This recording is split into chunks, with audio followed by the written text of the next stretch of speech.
Baik, adapun tema kita pada pagi hari ini yaitu dengan tema kewajiban kita terhadap Rasulullah Sallallahu Alaihi Wasallam yang insya Allah akan disampaikan oleh guru kita Bapak Ustaz Muhammad Anik Al-Sirfidi pada beliau. Kami persilakan.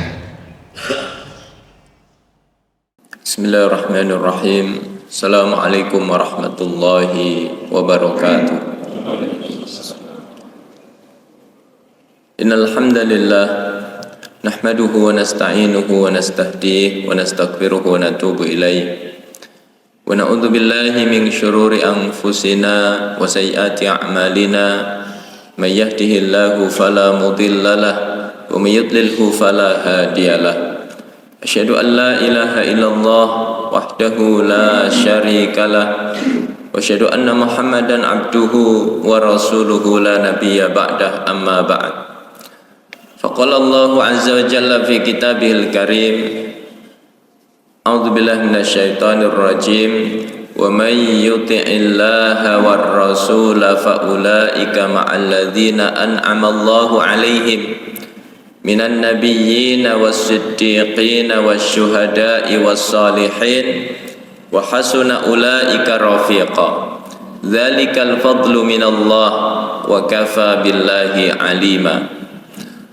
Hadirin hadirat, Bapak Ibu para jamaah Masjid Asy-Syuhada yang dimuliakan Allah Subhanahu wa taala. Alhamdulillah, kita bersyukur kehadirat Allah. Kita dikumpulkan oleh Allah dalam keberkahan yang begitu banyak. Setelah keberkahan iman, keberkahan Islam, keberkahan silaturahim, keberkahan memakmurkan rumah Allah, keberkahan salat berjamaah di masjid, keberkahan berzikir kepada Allah, maka semakin sempurna keberkahan-keberkahan itu dengan kita sama-sama menghadiri majelis ilmu. Mudah-mudahan seluruh keberkahan ini mengantarkan kehidupan kita, keluarga kita, anak-anak kita menjadi kehidupan yang selalu diberkahi oleh Allah Subhanahu wa taala. Salawat dan salam tidak lupa kita haturkan kepada suri tauladan kita, baginda Rasulullah Muhammad sallallahu alaihi wasallam, pada keluarga, pada para sahabat. Mudah-mudahan kita diberikan kekuatan, keistiqomahan oleh Allah untuk mampu menjaga sunnah-sunnah beliau, sehingga insya Allah kita termasuk orang yang berbahagia meraih syafaat beliau kelak di hari kiamat. Jemaah dimuliakan oleh Allah, tema kajian subuh kali ini adalah wajibatuna tijaha Rasulillah sallallahu alaihi wasallam. Kewajiban kita terhadap Rasulullah sallallahu alaihi wasallam. Bapak Ibu dimuliakan oleh Allah, diutusnya Rasulullah sallallahu alaihi wasallam adalah keberkahan untuk seluruh umat manusia. Keberkahan itu dirasakan oleh manusia bahkan sejak kelahiran Rasulullah sallallahu alaihi wasallam. Seorang wanita dari Bani Sa'ad, yaitu Sayyidah Halimah As-Sa'diyah, menjadi saksi betapa kelahiran bayi yang bernama Muhammad mengundang keberkahan yang besar dari Allah Subhanahu wa taala. Sayyidah Halimah As-Sa'diyah, seorang wanita yang menyusui bayi yang bernama Muhammad. Saat itu perkampungan Bani Sa'ad itu sedang ditimpa paceklik. Ladang kebun mengalami kekeringan. Hewan-hewan ternak kurus, banyak yang mati. Bahkan Sayyidah Halimah As-Sa'diyah yang saat itu juga memiliki bayi, air susu beliau tidak keluar. Tapi setelah mengasuh bayi yang bernama Muhammad, seketika paceklik itu diangkat oleh Allah. Allah hadirkan keberkahan yang besar di perkampungan Bani Sa'ad. ladang-ladang, kebun-kebun menjadi subur, kambing-kambing, hewan ternak menjadi gemuk, air susunya berlimpah, termasuk Sayyidah Halimah As-Sa'diyah. Allah berikan keberkahan yang sebelumnya air susu beliau kering, maka seketika berubah menjadi deras. Ini beliau rasakan sejak mengasuh bayi yang bernama Muhammad, padahal belum diangkat menjadi nabi. Maka setelah beliau diangkat menjadi nabi, maka keberkahan itu semakin luas dirasakan oleh manusia, baik yang di Makkah maupun yang di Madinah. Bahkan dari kota suci Madinah Al-Munawwarah, keberkahan Islam itu dirasakan oleh seluruh manusia di penjuru dunia. Maka keberkahan ini akan terus dirasakan oleh manusia hingga kelak di hari kiamat. Imam Al-Bukhari meriwayatkan, "Idza kana yaumul qiyamati ma jannasu ba'duhum fi ba'd." Ketika hari kiamat, manusia akan berdesak-desaan satu dengan yang lain. Yatlubuna syafa'ah, mereka mencari syafaat. Fayatuna ila Adam alaihi salam, mereka mendatangi Nabi Adam alaihi salam. Kata mereka, "Ya Adam, anta abul bashar, isfa' lana ila rabbik." Wahai Adam, engkau adalah bapaknya manusia, berikan kepada kami syafaat. Maka kata Nabi Adam alaihi salam, "Inna rabbakum qad ghadibal yawma ghadaban syadidan la yaghdab mithlahu qablahu wala ba'dahu." Sungguh Tuhanmu hari ini murka dengan kemurkaan yang teramat sangat. Belum pernah Allah murka seperti hari ini, tidak sebelumnya, tidak pula sesudahnya. Nafsi, nafsi, aku hanya bisa mengurus diriku. Idhabu ila ghairi, pergilah kalian kepada selain aku. Idhabu ila Nuh alaihi salam, pergilah kalian kepada Nabi Nuh alaihi salam. Manusia kemudian mendatangi Nabi Nuh alaihi salam, minta syafaat. Kata mereka, "Ya Nuh, anta awwalur rusuli fil alam." Engkau adalah rasul pertama di muka bumi. Isfa' lana ila rabbik, berikan kepada kami syafaat. Nabi Nuh jawabannya sama dengan Nabi Adam. Lalu kata Nabi Nuh, "Idhabu ila Ibrahim alaihi salam, fa innahu khalilullah." Pergilah kalian kepada Nabi Ibrahim, karena Nabi Ibrahim adalah kekasih Allah Subhanahu wa taala. Manusia mendatangi Nabi Ibrahim alaihi salam, minta syafaat. Maka kata Nabi Ibrahim sama persis seperti kata Nabi Adam dan Nabi Nuh. Lalu kata Nabi Ibrahim alaihi salam, "Idhabu ila Musa fa innahu kalimullah." Pergilah kalian kepada Nabi Musa. Nabi Musa adalah kalimullah, manusia yang diajak bicara langsung oleh Allah Subhanahu wa taala. Maka manusia kemudian mendatangi Nabi Musa alaihi salam, minta syafaat. Maka kata Nabi Musa persis seperti kata nabi-nabi sebelumnya. Lalu kata beliau, "Idhabu ila Isa." Pergilah kalian kepada Nabi Isa. Maka manusia pun mendatangi Nabi Isa alaihi salam, minta syafaat. Jawaban Nabi Isa sama persis seperti nabi-nabi sebelumnya. Lalu kata Nabi Isa, "Idhabu ila Rasulillah Muhammadin sallallahu alaihi wasallam." Pergilah kalian kepada Rasulullah Muhammad sallallahu alaihi wasallam. Manusia kemudian mendatangi Rasulullah sallallahu alaihi wasallam, minta syafaat. Nabi kemudian bersujud di bawah arasy. Allah ilhamkan pujian-pujian kepada beliau. Dengan pujian itulah beliau memuji Allah Subhanahu wa taala. Maka kata Allah, "Ya Muhammad, irfa' ra'sak, qul yusma, sal tu'tah, isfa' tusyaffa." Wahai Muhammad, angkat kepalamu, katakan ucapanmu didengar, mintalah permintaanmu dikabulkan, berikan syafaat, kamu orang yang diizinkan memberikan syafaat.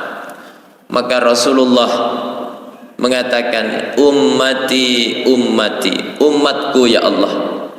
Maka kata Allah, akhrij min ummatika minan nar man kana fi qalbihi mithqalu sya'iratin min iman. Keluarkan setiap umatmu dari neraka mereka yang memiliki iman sebesar biji gandum.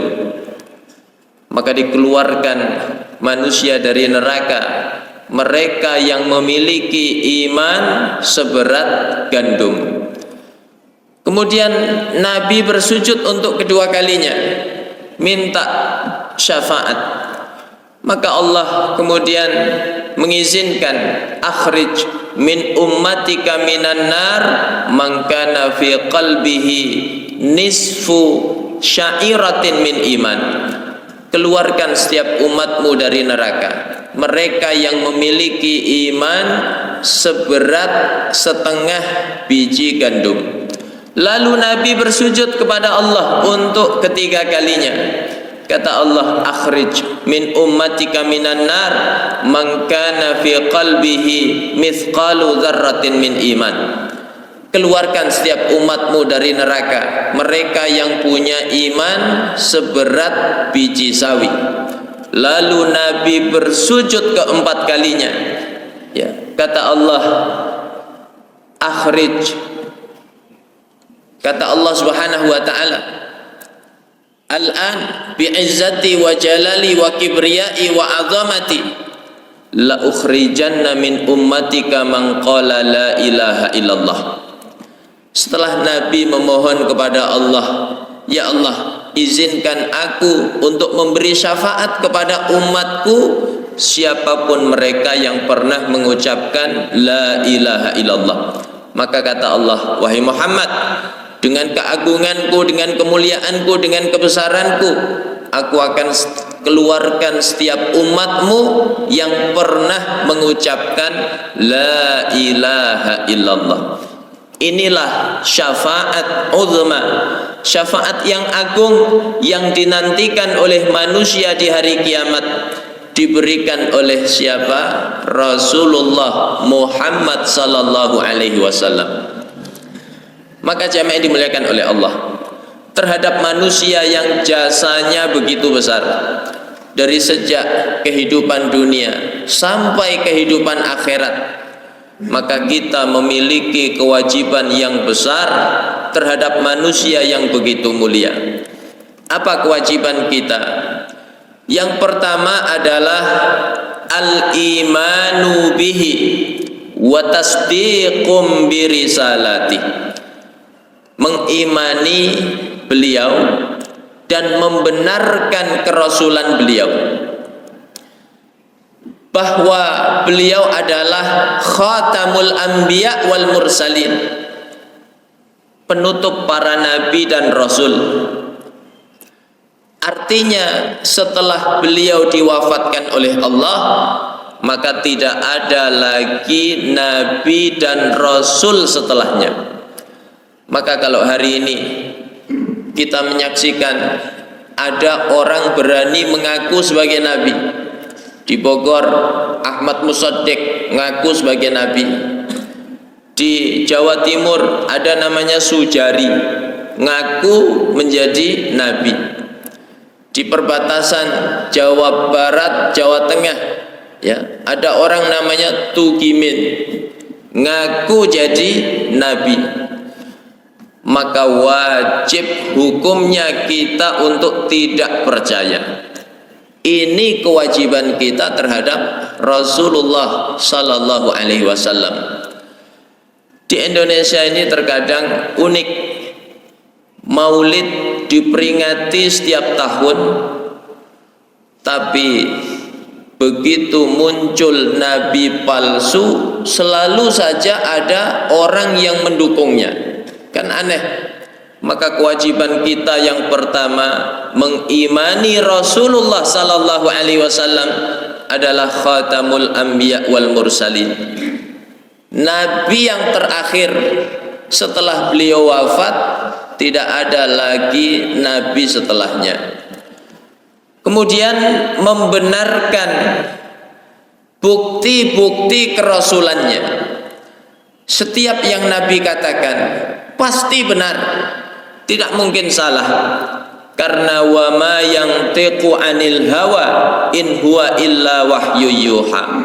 Tidaklah Nabi berbicara dengan hawa nafsunya, tapi semua yang Nabi katakan adalah wahyu dari Allah Subhanahu wa taala.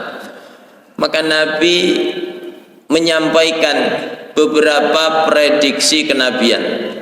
Ada yang sifatnya dekat, ada yang sifatnya jauh, ada yang sudah terjadi, ada yang belum terjadi. Maka wajib hukumnya bagi kita untuk mengimaninya.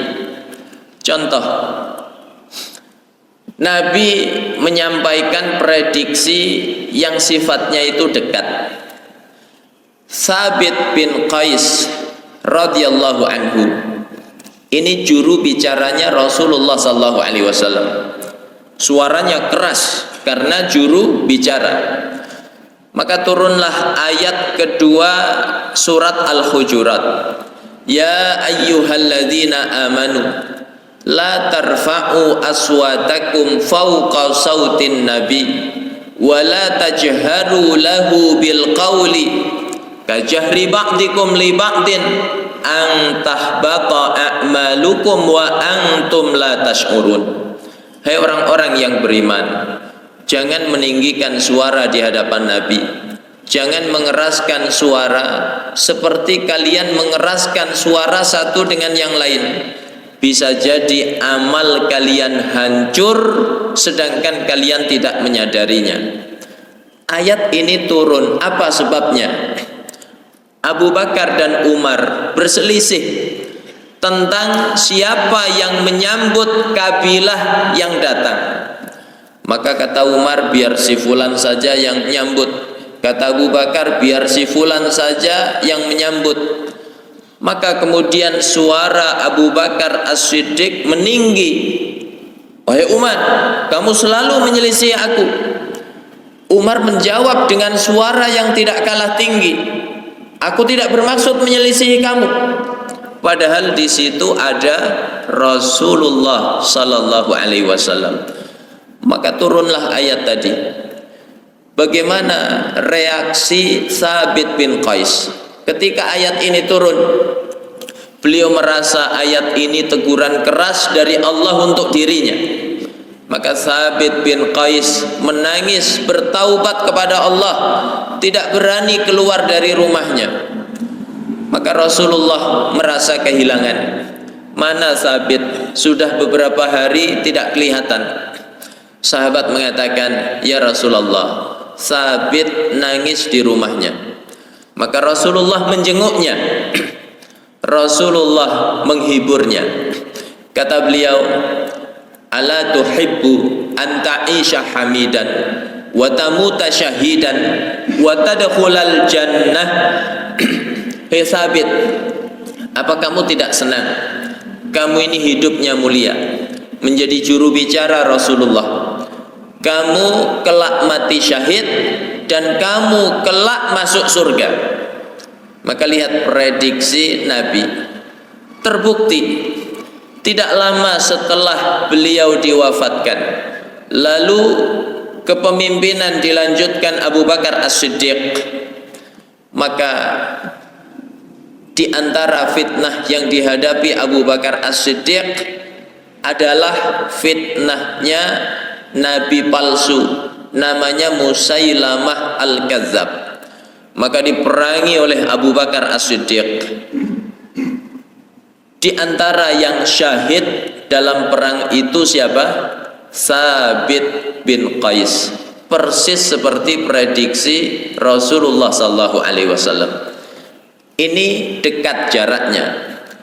Ada yang jaraknya jauh, seperti penaklukan Konstantin. Latuftahannal Qustantiniyah fala ni'mal amiru amiruha wala ni'mal jaisyu dzalikal jais. Konstantin akan ditaklukkan oleh kaum muslimin. Hari itu pemimpinnya sebaik-baik pemimpin, pasukannya sebaik-baik pasukan. Maka sejak Nabi mengatakan hadis itu, para sahabat berlomba-lomba untuk menjadi pemimpin terbaik, pasukan terbaik. Tapi belum dikabulkan oleh Allah Subhanahu wa taala. Lalu diteruskan generasi berikutnya. Kapan sabda Nabi itu terbukti? Yaitu 8 abad setelahnya, tepatnya tahun 857, melalui tangan pemuda yang saleh namanya Sultan Muhammad Al-Fatih. Ada prediksi yang hingga hari ini belum terjadi, yaitu penaklukan Roma. Sahabat hari itu bertanya, "Ya Rasulullah, ayyul madinati tuftahu awalan? Aqstantiniyatu amir Rumiyah?" Ya Rasul, mana kota yang pertama kali takluk? Apakah Konstantin dulu atau Roma dulu? Maka beliau menjawab, Madinatu Hirakla awalan Summar Rumiyah, yaitu kotanya Heraklius, Konstantin terlebih dahulu, baru kemudian Roma.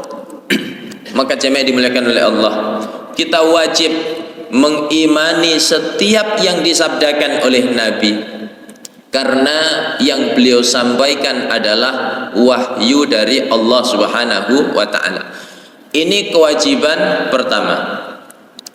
Kewajiban yang kedua yaitu mahabbatuhu sallallahu alaihi wasallam, mencintai Rasulullah sallallahu alaihi wasallam. Bagaimana konsep cinta yang benar terhadap Nabi? Yaitu menjadikan beliau lebih kita cintai dibanding siapapun di muka bumi ini. Umar bin Khattab radhiyallahu anhu satu kali berkata, "La anta ya Rasulullah ahabbun nasi ilayya min kulli syai' illa min nafsi." Sungguh engkau wahai Rasulullah manusia yang paling aku cintai, mengalahkan segala sesuatu kecuali diriku. Apa maknanya? Umar lebih mengutamakan dirinya dibanding Rasulullah. Maka kata Nabi, la ya Umar, tidak wahai Umar, hatta akuna ahabba ilaika hatta min nafsik, sampai engkau menjadikan aku lebih engkau cintai termasuk dibanding dirimu. Maka kata Umar, al-an ya Rasulullah, la anta ahabbun nasi ilayya hatta min nafsi. Sekarang wahai Rasulullah, engkau manusia yang paling aku cintai, mengalahkan segala sesuatu termasuk diriku. Al-an ya Umar, sekarang wahai Umar, maka sempurna imanmu. Jadi cinta terhadap Nabi adalah menjadikan Nabi manusia yang paling kita cintai, mengalahkan siapapun di muka bumi ini. Jemaah dimuliakan oleh Allah, orang yang memiliki mahabbah seperti ini, dia akan merasakan lezatnya keimanan. Dan orang yang merasakan lezatnya keimanan, dia akan merasakan lezatnya ibadah kepada Allah dalam kehidupannya. Salat terasa lezat, baca Quran terasa nikmat, qiyamul lail terasa begitu indah, menghadiri majelis ilmu sesuatu yang sangat dia rindukan dalam kehidupannya. Apa sebabnya? Dia memiliki mahabbah yang benar terhadap Allah dan Rasulnya. Maka ada seorang ulama ahli fikih dari kalangan tabi'in, namanya Urwah bin Zubair. putranya sahabat yang mulia namanya Zubair bin Awam. Urwah bin Zubair satu ketika diuji oleh Allah dengan penyakit semacam tumor pada kaki beliau. Maka para tabib hari itu sepakat, wahai imam, mohon maaf, kaki anda ini harus diamputasi. Kalau tidak, dikhawatirkan menjalar ke seluruh tubuh. Kami sarankan anda minum khamr supaya saat diamputasi itu anda tidak mengalami rasa sakit yang berat. Beliau ahli fikih, beliau faham ini darurat. Hari itu belum ada obat anestesi, obat penghilang sakit. Maka ini adalah solusi yang sifatnya darurat. Tapi beliau tidak mau. Beliau mengatakan, aku memiliki cara yang lain. Biarkan aku sholat. Saat aku sholat itu silahkan amputasi kakiku. Maka beliau sholat dengan begitu khusyuknya, merasakan lezatnya kebersamaan dengan Allah. Orang yang mencapai tingkatan itu, maka semua penderitaan dunia tidak ada lagi artinya. Maka diamputasi diamputasi kaki beliau, beliau tidak merasakan apa-apa. Padahal alat amputasi paling canggih zaman itu gergaji. Terbayang Pak? Ya. Jadi orang yang memiliki mahabbah yang benar terhadap Allah dan Rasulnya, dia akan merasakan lezatnya iman. Begitu kata Nabi, salasun man kunna fihi wajada bihinna halawatal iman. Ada 3 perkara. Kalau 3 perkara ini ada dalam diri seseorang, dia akan merasakan lezatnya keimanan. Apa yang pertama? Ayyakunallahu wa rasuluhu ahabba ilaihi mimma siwahuma, yaitu dia menjadikan Allah dan Rasulnya lebih dia cintai dibanding selain keduanya. Dan mahabbah yang benar itu manfaatnya besar. Nanti kita dikumpulkan di surga bersama Nabi itu ketika memiliki mahabbah yang benar terhadap Nabi. Ada sahabat bertanya kepada Nabi, ya Rasulullah, matas sa'ah?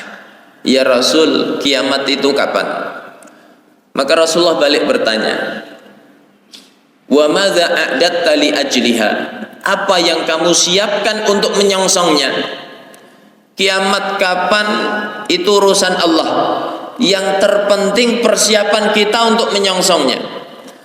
Maka sahabat itu dengan tawaduk mengatakan, la syai', tidak ada ya Rasul, illa anni uhibbullaha wa rasulah, hanya saja aku mencintai Allah dan Rasulnya.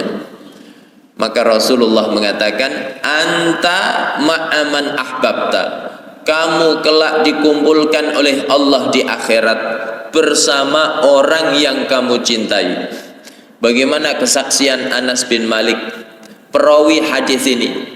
Beliau mengatakan, fama farihna bi syai'in farahana bi qauli Rasulillah sallallahu alaihi wasallam anta ma'aman ahbabta. Belum pernah kami merasakan kebahagiaan yang begitu besar seperti kebahagiaan kami ketika mendengar hadis Nabi, kelak kamu dikumpulkan bersama orang yang kamu cintai. Maka kata Anas bin Malik, fa uhibbu Rasulullah wa uhibbu Abu Bakar wa uhibbu Umar wa arju an akuna ma'ahum bihubbi iyahum wa illam a'mal mithla a'malihim. Aku berharap kelak dikumpulkan oleh Allah bersama Rasulullah, bersama Abu Bakar, bersama Umar, disebabkan cintaku kepada mereka meskipun aku belum bisa beramal seperti mereka. kalau kita qiyamul lail seperti qiyamul lailnya Nabi, sanggup apa tidak? Nabi itu qiyamul lail, kata Aisyah, hatta tatafattara qadama, sampai kedua telapak kaki beliau pecah-pecah. Saking lamanya beliau berdiri. Hudzaifah ibnul Yaman radhiyallahu anhu menceritakan kepada kita bagaimana qiyamul lailnya Nabi. Nabi membuka qiyamul lailnya dengan surat Al-Baqarah. Maka Hudzaifah mengira berarti Nabi akan rukuk pada ayat ke-100. Rupanya ayat 100 lanjut terus. Berarti dalam hati Hudzaifah, oh rukuknya berarti ayat ke-200. Rupanya ayat ke-200 lanjut terus. Maka Hudzaifah pasrah, berarti rukuknya sampai khatam.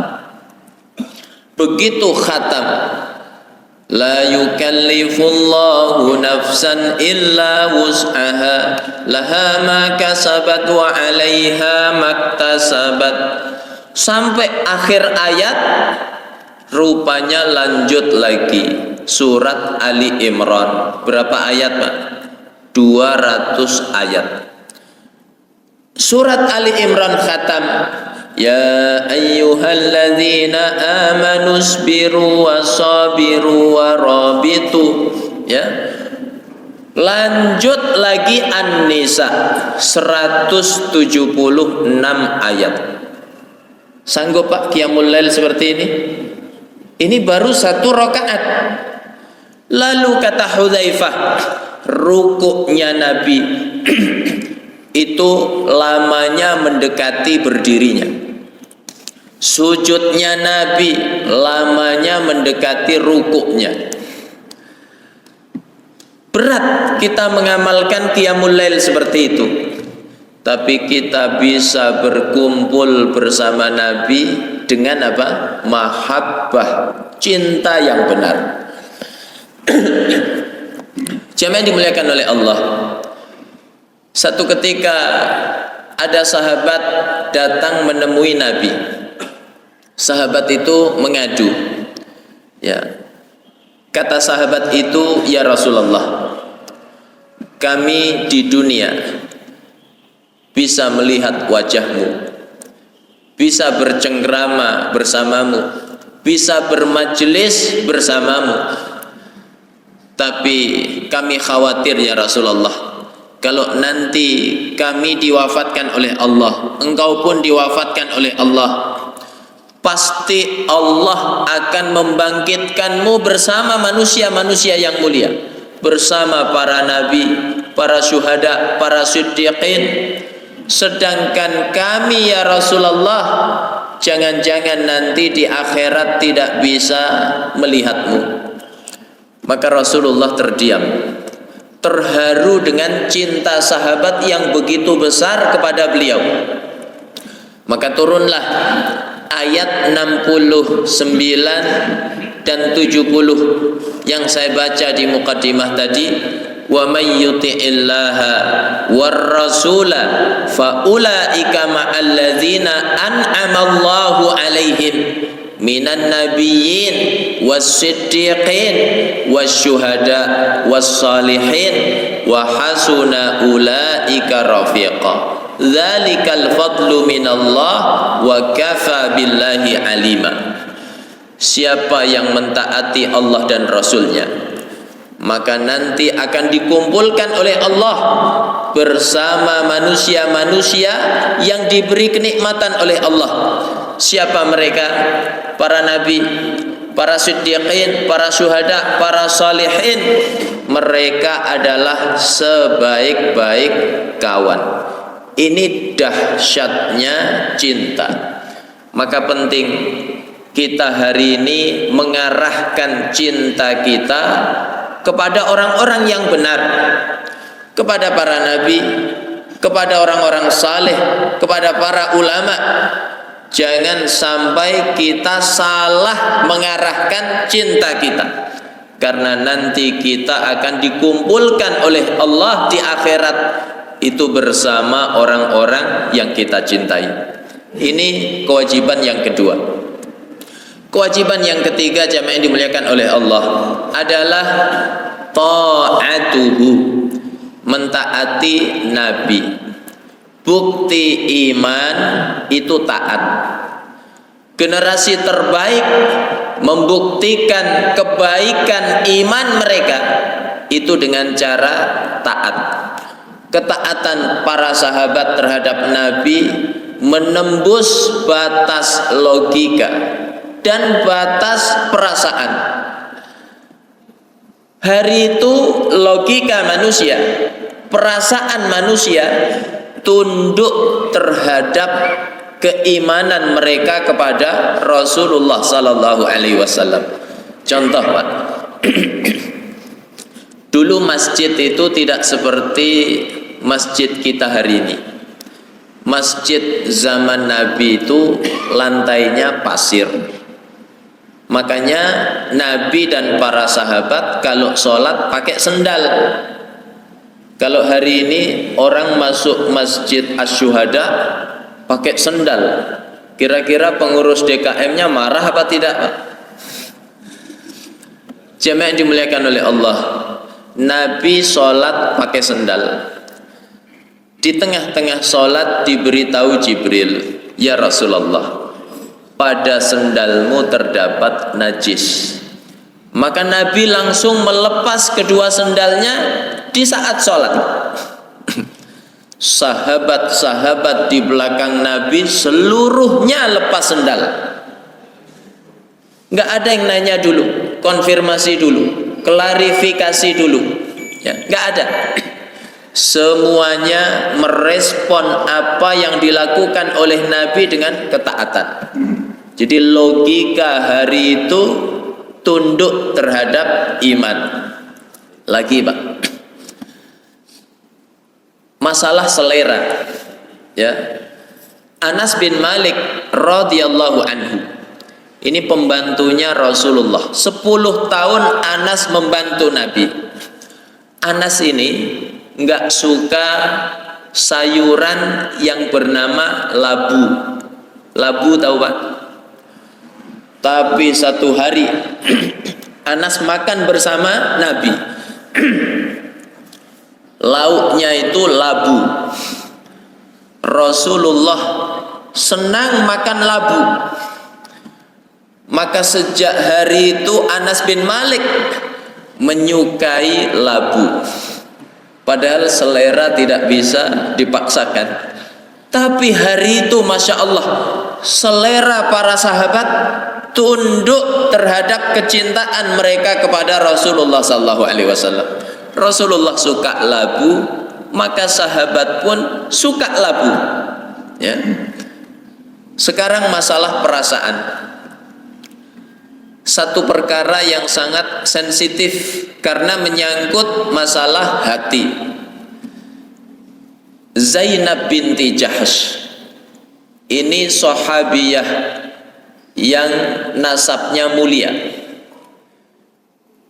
berparas cantik jelita, dijodohkan oleh Nabi dengan Zaid bin Harithah. Dulunya budak, lalu dimerdekakan oleh Nabi menjadi anak angkatnya Nabi.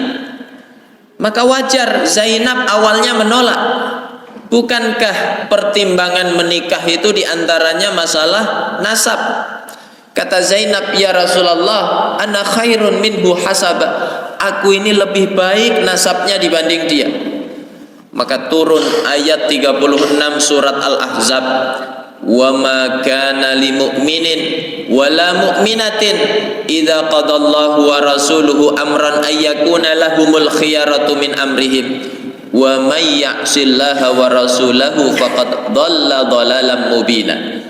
Tidak pantas bagi mukmin laki-laki maupun mukmin wanita, kalau Allah dan Rasulnya sudah menetapkan perkara atasnya, lalu dia memilih pilihan lain selain pilihan Allah dan Rasulnya. Siapa yang maksiat kepada Allah dan Rasulnya, sungguh dia telah sesat dengan kesesatan yang nyata.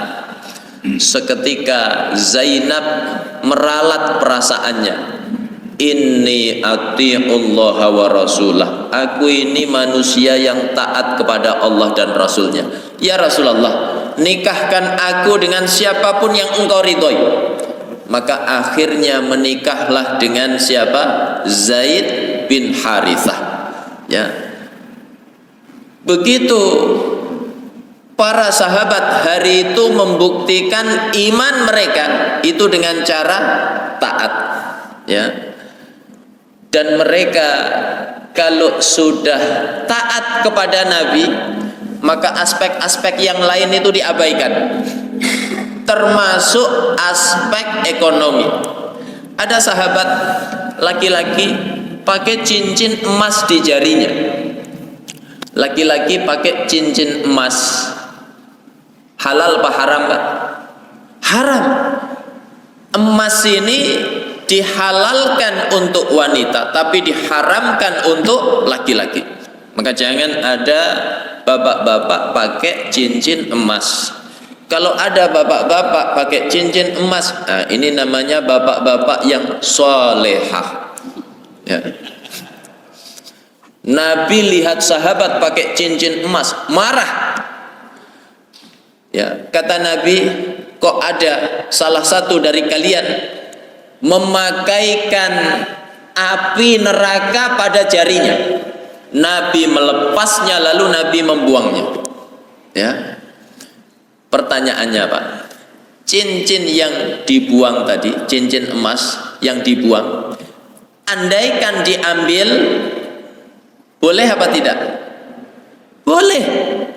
Lalu dijual, lalu uangnya dibawa pulang, boleh apa tidak? Boleh. Tapi sahabat ini tidak mau mengambilnya. Sahabat-sahabat menganjurkannya. Mengapa engkau tidak ambil cincin kamu itu? Bisa kamu jual, bisa kamu belikan yang lain. Kata sahabat ini, aku tidak mungkin mengambil sesuatu yang Rasulullah telah membuangnya dariku. Begitu kecintaan para sahabat terhadap Rasulullah sallallahu alaihi wasallam, melahirkan ketaatan yang totalitas, ketaatan yang menembus batas logika, menembus batas perasaan. Ini kewajiban yang keberapa sudah? Berapa? 3. Yang keempat, kewajiban kita terhadap Rasulullah sallallahu alaihi wasallam yaitu ihya'u sunnati, menghidupkan sunnah Nabi. Menghidupkan sunnah Nabi ini penting.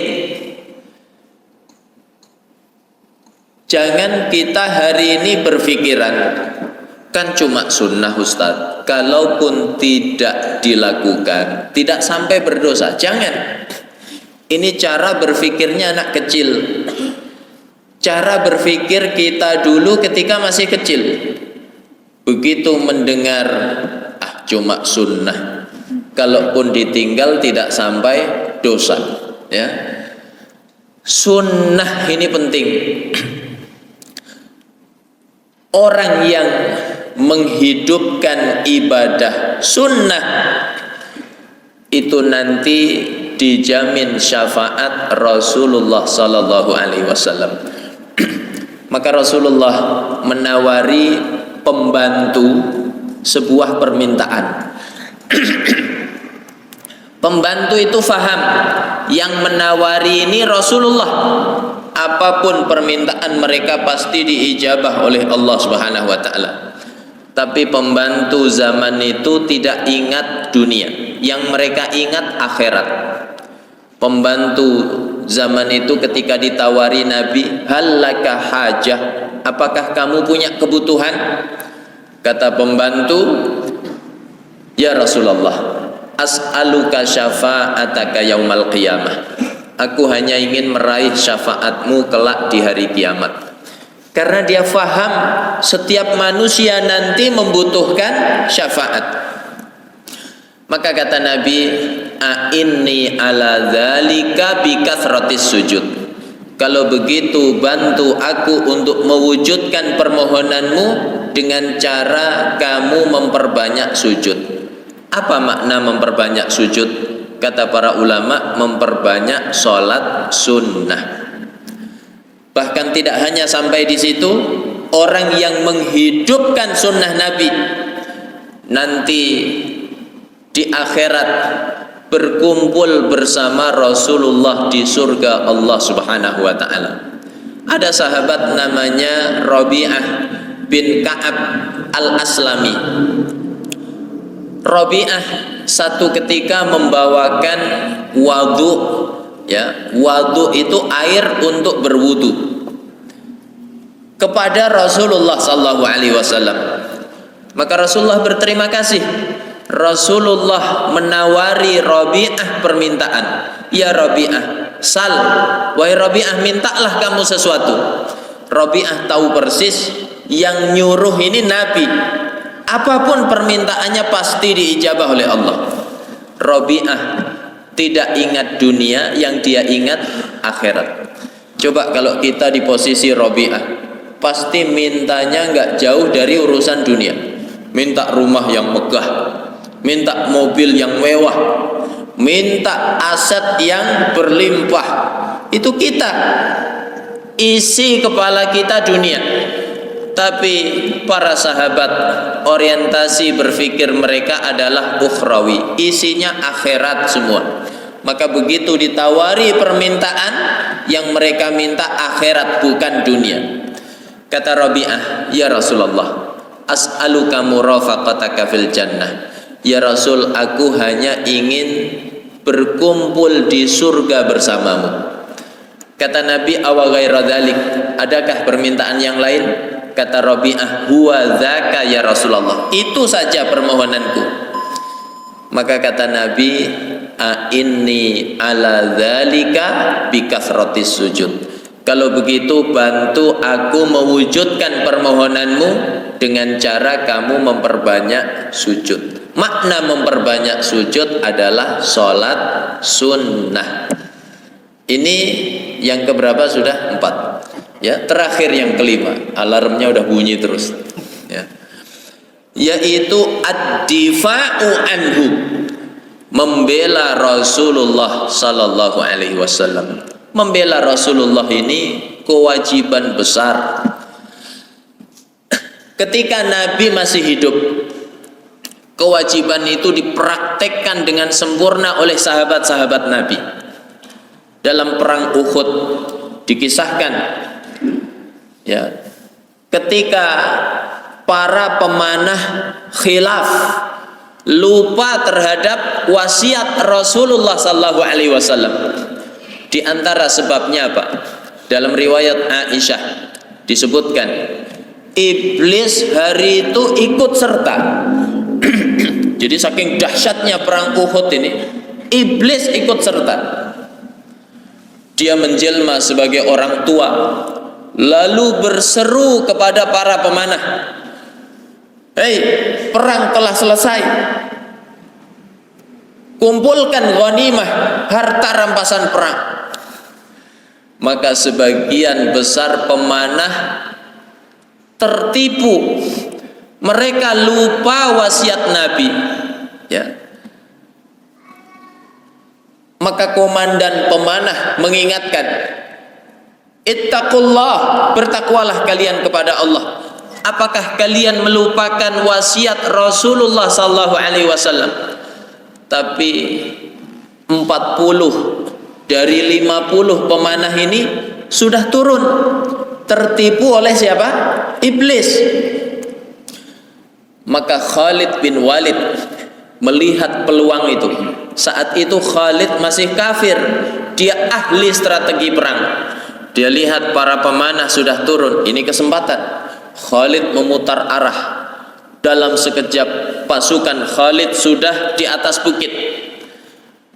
Maka orang-orang musyrik yang sudah kocar-kacir melihat Khalid sudah di atas bukit, mereka faham kali ini kendali perang di tangan mereka. Maka mereka kembali berkumpul. Rasulullah dan para sahabat terkepung. Dari atas pasukannya Khalid, dari bawah orang-orang musyrik yang sudah kocar-kacir kembali bersatu. Maka Rasulullah menghadapi serangan yang bertubi-tubi. Tampillah sahabat-sahabat Nabi membela Rasulullah sallallahu alaihi wasallam. Bagaimana Thalhah bin Ubaidillah menjadi tamengnya Nabi. Thalhah melindungi Nabi ketika Nabi diserang dengan anak panah. Maka ada sekitar 70 anak panah menancap di punggungnya Thalhah bin Ubaidillah. Rasulullah mengatakan, ya, wajabat Thalhah, sungguh Thalhah wajib masuk surga. Thalhah wajib masuk surga. Ketika ada orang musyrik hendak menebas Nabi, maka Thalhah melindungi dengan tangannya sampai jari-jari Thalhah itu putus karena melindungi Rasulullah sallallahu alaihi wasallam. Maka Nabi mengatakan, man arada ayyanzura ila syahid yamshi ala wajhil ard falyanzur ila Thalhah ibni Ubaidillah.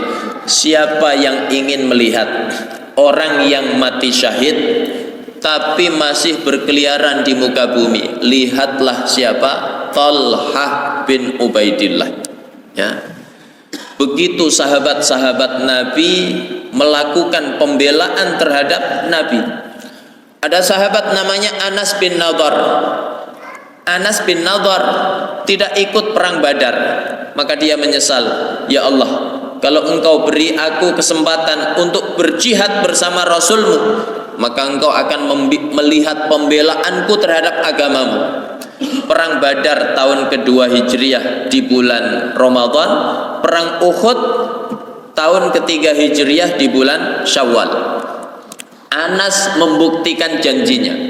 Ketika perang berkecamuk, dia berkata kepada Sa'ad bin Mu'adz, wahai saudaraku Sa'ad, demi Allah, aku mencium aroma surga.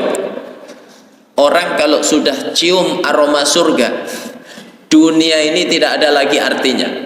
Maka dia berjihad dengan gagah berani.